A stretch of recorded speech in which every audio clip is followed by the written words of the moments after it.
a lot of other work done recently. Kayla Tausche has more on this. Okay, what kind of work, Kayla? Well, Contessa, it's actually because of impeachment, not despite impeachment, that lawmakers have been moving at an uncharacteristically swift pace in the last week to push through a frenzy of legislation in the last week, from a bill to lower drug prices to a set of spending bills totaling $1.4 trillion. They carry a host of both parties' priorities, and not to mention the USMCA trade deal, which is on tap for a House vote tomorrow.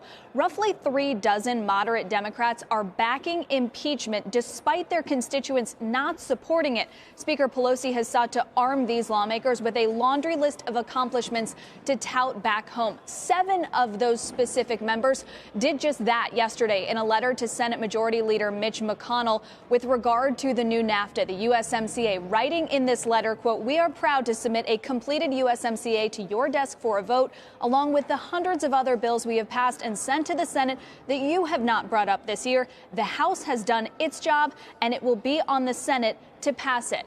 Now, the USMCA is likely to sail through next year when the Senate takes it up. It is the president's signature trade deal, but I've heard congressional aides wonder aloud whether the president, to spite Democrats, could choose to veto one of the spending bills or both of them. I asked Senator Richard Shelby, who's the top lawmaker on the Appropriations Committee in the Senate, whether he thought that would be a possibility. He said, could he do that? Sure, but he doubted that he actually would because of how closely Treasury Secretary Steven Mnuchin worked to negotiate that with lawmakers here on Capitol Hill.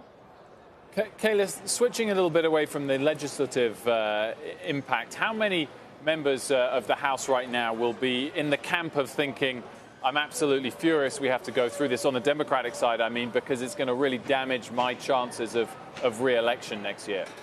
Well, I think those 36 Democrats that are called frontliners, who were really instrumental in flipping the House blue back in 2018, despite the fact that they come from districts that went for President Trump in the presidential election, all of those members have basically said that they struggled with this decision. They're aware that it's controversial in their district. You've seen one member of Congress from New Jersey say that he would switch parties because he did not want to vote for impeachment. You have another from Minnesota who will not be backing impeachment, and then another who is going to be voting for one article but not the other. But interestingly, the top Republican in the House says that these members specifically are defying the will of their constituents. But if you look back to the Clinton impeachment, the 91 or so Republicans who came from Clinton districts at the time who voted to back impeachment, then only 7 of them lost their seats in the next election.